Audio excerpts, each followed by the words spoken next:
कर दिया हमने।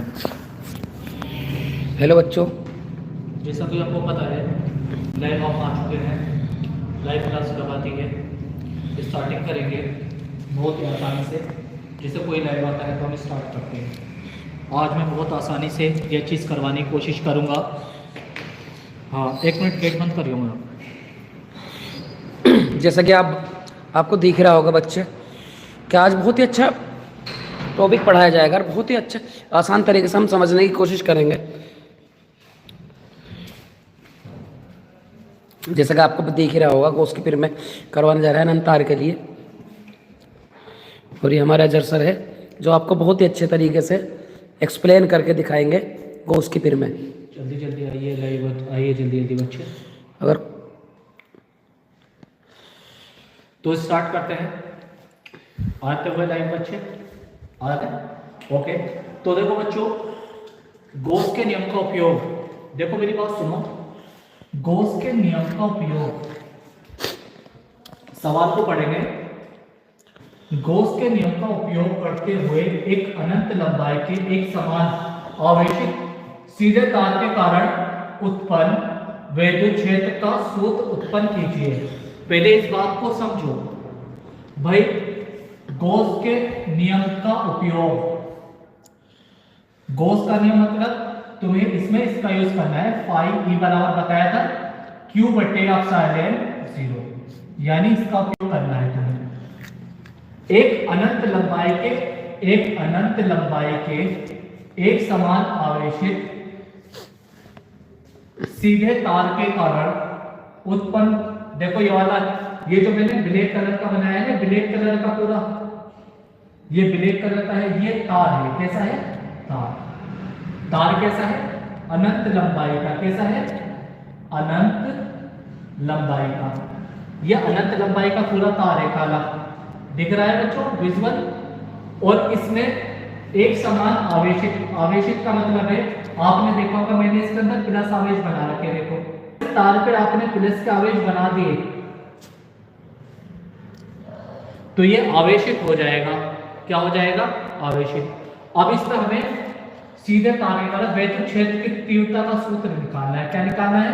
विद्युत क्षेत्र की तीव्रता का सूत्र। देखो बच्चों, वन लाइन में भी याद होना चाहिए। विद्युत क्षेत्र की तीव्रता का सूत्र बच्चों ये है, E बराबर K 2 लैम्डा बटे R, या आप K का मान रख सकते हो 1/4 पाई एप्सिलॉन 2 लैम्डा बटे R। ये दो फॉर्म में लिखा हुआ है, ये निकालना तुम्हें। अब देखेंगे इस बेलन के, देखो इसकी हिंदी आप अपने अनुसार लिख देंगे क्योंकि वक्त कम है, हिंदी बताएंगे उतनी में भी टाइम लगेगा, आप अपने अनुसार कर देंगे इसकी हिंदी। ओके, और देखो इस बेलन की वक्र सतह पर, देखो बच्चों इस तार पे एक वक्र की कल्पना करिए। जो मैंने लाल लाल कलर से गोला बनाया ना, ये गॉसियन पृष्ठ है। ये क्या है? गॉसियन पृष्ठ। और गॉसियन पृष्ठ क्या है? ये जो मैंने लाल कलर से बनाया। तो इस बेलन की वक्र सतह पर स्थित क्षेत्रफल, इसकी सतह पर क्षेत्रफल दिख गया बच्चों। ये जो काला कलर का है, देखो ये जो काले कलर का है, इसका जो क्षेत्रफल दे रखा है DA, यानी DA अवयव दे रखा है DA से गुजरने वाला विद्युत फ्लक्स। अब पहले इससे गुजरने वाला जो विद्युत फ्लक्स होगा ना बच्चों, ये कीवर्ड से मतलब आप इसे याद रखना ही पड़ेगा। d फाई E बराबर होता है फाई बंद समाकलन EdA, ये आपको याद रखना पड़ेगा। ठीक है, अब इससे आगे को सोल्व करेंगे। देखो बंद समाकलन E, देखो जब आप पॉइंट हटाओगे तो DA cos थीटा लिख देंगे। क्या लिख देंगे? DA cos theta. जैसा कि मैंने गॉस के पिर में भी बताया था, तो EdA cos थीटा हो गया। अब आप एक बात और याद रखें, थीटा का मान क्या रखेंगे? थीटा का मान रखेंगे 0 डिग्री। क्या रखेंगे? 0 डिग्री, क्योंकि ये जो है ना विद्युत क्षेत्र पृष्ठ के समांतर है। समांतर होने के साथ जो है ना थीटा का मान 0 डिग्री रखा जाएगा। अगर ये बात समझ में नहीं आ रही हो तो थीटा बराबर 0 डिग्री रख दो। थीटा बराबर 0 डिग्री रखने पे ये हो जाएगा बंद समाकलन फाई EdA cos थीटा की जगह cos 0 हो जाएगा, cos 0 डिग्री। और cos 0 डिग्री का मान याद रखना बच्चों, cos 0 डिग्री का मान 1 के बराबर होता है। किसके बराबर होता है? 1 के। अब आप क्या काम करोगे, आप इसको बढ़ा देंगे। देखो एक बच्चा वगैरह फिर से शुरू करो आगे। अच्छा बिल्कुल शुरू कर देंगे, रिपीट कर देंगे। ओके अच्छा ओके FF सभी। देखो एक बार और देखो, हमें गॉस के नियम का उपयोग करते हुए एक अनंत लंबाई के एक समान आवेशित सीधे तार के कारण उत्पन्न चुंबकीय क्षेत्र का सूत्र ज्ञात करना है। तो में ये सवाल आएगा पेपर में कि गॉस की पिंड में ना अनंत लंबाई के आवेशित तार, ये लिखा देखो, अनंत लंबाई के एक समान आवेशित तार के कारण उत्पन्न चुंबकीय क्षेत्र का सूत्र ज्ञात कीजिए। तो ये है तार। देखो मैं बता दूं, मैंने जो ब्लैक कलर का बना रखा ना, ब्लैक कलर पूरा देखो, ये जो ब्लैक कलर बना रखा, ये पूरा ये जो है ना, ये तार अनंत लंबाई के एक समान आवेशित तार, ये है ब्लैक कलर का। अब इस पे प्लस का निशान लगा दे तो ये आवेशित हो गया। क्या हो गया? आवेशित। अब इस पे हमने ना लाल कलर से दिख रहा होगा आपको, लाल कलर से जो कर रखा हमने, बच्चे वगैरह सर आज मस्त लग रहे। तो लाल कलर का जो कल्पना कर रखे ना, उससे गॉसियन ब्रश की कल्पना कर रखी। क्या कर रखी? गॉसियन ब्रश की कल्पना कर रखी हमने इस पे, ये जो लाल कलर का है। अब इसमें क्या होगा, अब इसमें हमें वैद्युत क्षेत्र की तीव्रता का सूत्र, बच्चे ने कमेंट करा नहीं सर मस्त लग रहे हो आज। थैंक यू भाई बच्चों, आपका बहुत शुक्रिया। कौन है बच्चा? समीर। अच्छा समीर खान, जी किंग है फिर जी किंग, कोई बात नहीं, थैंक्स फॉर। अब देखो वैद्युत क्षेत्र की तीव्रता का सूत्र, तो डायरेक्ट E बराबर K/R, ये सूत्र याद रख लो। E बराबर K2 लैम्डा बटे R, ये याद रख लो। अब क्या होगा, E बराबर K की जगह 1/4πε2 लैम्डा बटे R, ये तो कीवर्ड्स है।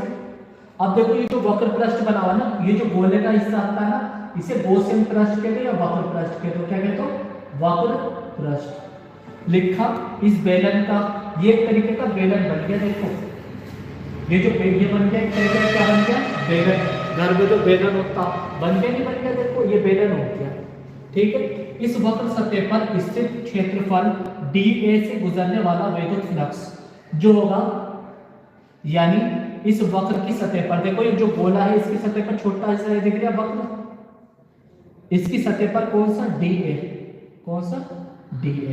ये जो DA दिख रहा है ना, DA से गुजरने वाला वैद्युत फ्लक्स d phi E बराबर EDA हो जाएगा। ये कीवर्ड से याद रख लेना। d phi E बराबर क्या हो जाएगा? 1 समाकलन EDA। जब आप पॉइंट हटाते हैं, ये वाला पॉइंट ये हटाओगे तो बीच का कोण लिख दो cos थीटा। ये cos थीटा जो लिखा जाता है ना, ये पॉइंट हटाने की वजह से बीच का कोण की वजह से लिखा जाता है। अब cos थीटा की जगह देखो, थीटा जो इसका में जो थीटा का मान है ना, ये 0 के बराबर हो जाएगा। क्यों हो जाएगा? क्योंकि E की दिशा पृष्ठ की दिशा के बराबर है।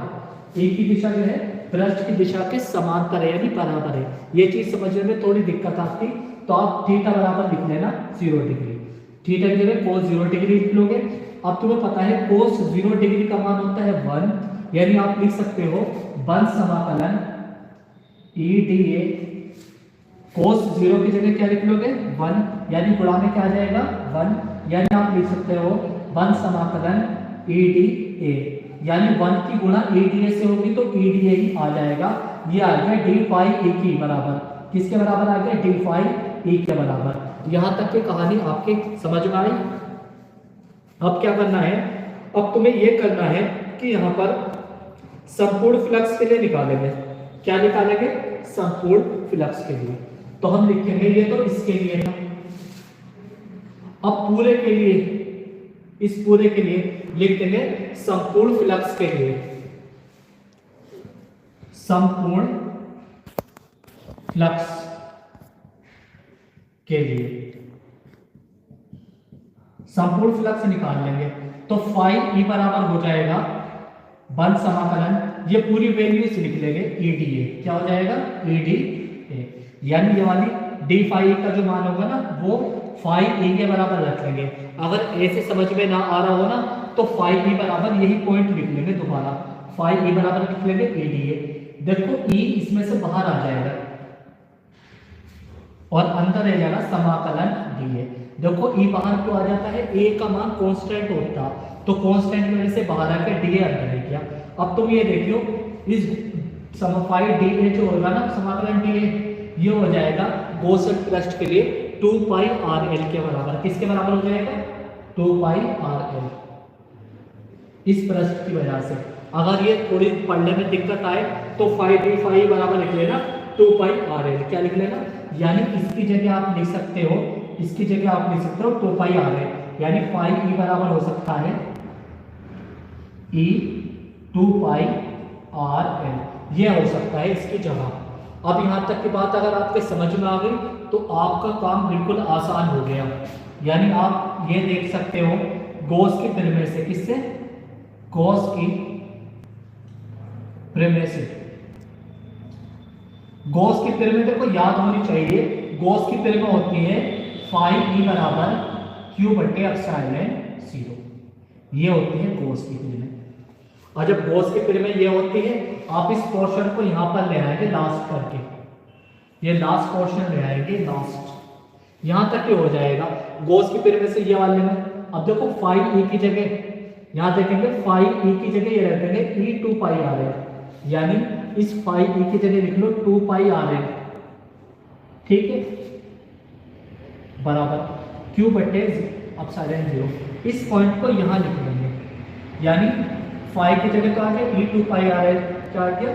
फाई ई की जगह ई 2 पाई आर एल, ई 2 पाई आर एल, ई 2 पाई आर एल बराबर, देखो इस क्यू की जगह लिख लेना लैम्डा एल। क्या लिख लेना? Lambda L.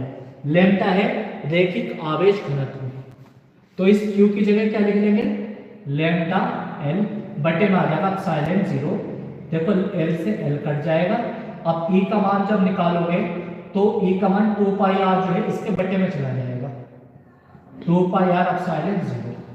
अब जब 2 से गुणा करोगे, 2 से अंश वे हर में गुणा, अंश वे हर में गुणा, जब 2 से अंश के हर में गुणा करोगे तो ई का मान जो है ये आ जाएगा के 2 लैम्डा बटे में आर, के 2 लैम्डा बटे में आर, क्योंकि 2 पाई आर यहाँ आएगा, सॉरी 2 पाई आर और एप्सिलॉन क्या है यहाँ है बटे में। इस वजह से जब 2 से गुणा कर दोगे तो ये आ जाएगा ई, ये वाला मान रिपीट हो जाएगा, या ई बराबर लिख सकते हो आप 1/4 पाई एप्सिलॉन 0 2 लैम्डा बटे में आर।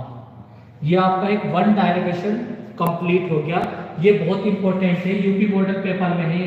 ये किसमें है? यूपी मॉडल पेपर, ये यूपी मॉडल पेपर में है आपका। ये बहुत ज्यादा इंपॉर्टेंट है, पेपर में जरूर आएगा। हम रोज एक वन डायरेक्शन तुम्हारे कंप्लीट करवा रहे हैं, क्योंकि न्यूमेरिकल्स की प्रैक्टिस करवाएंगे लास्ट में। पहले आप डेरिवेशन याद करिए जितना हो सके, फिजिक्स की तैयारी अगर कर रहे हो तो। Thanks for watching.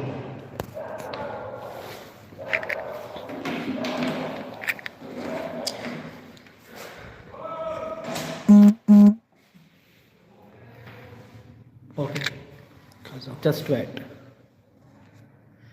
Okay, thank you. और ये देखो, इसका आप स्क्रीनशॉट ले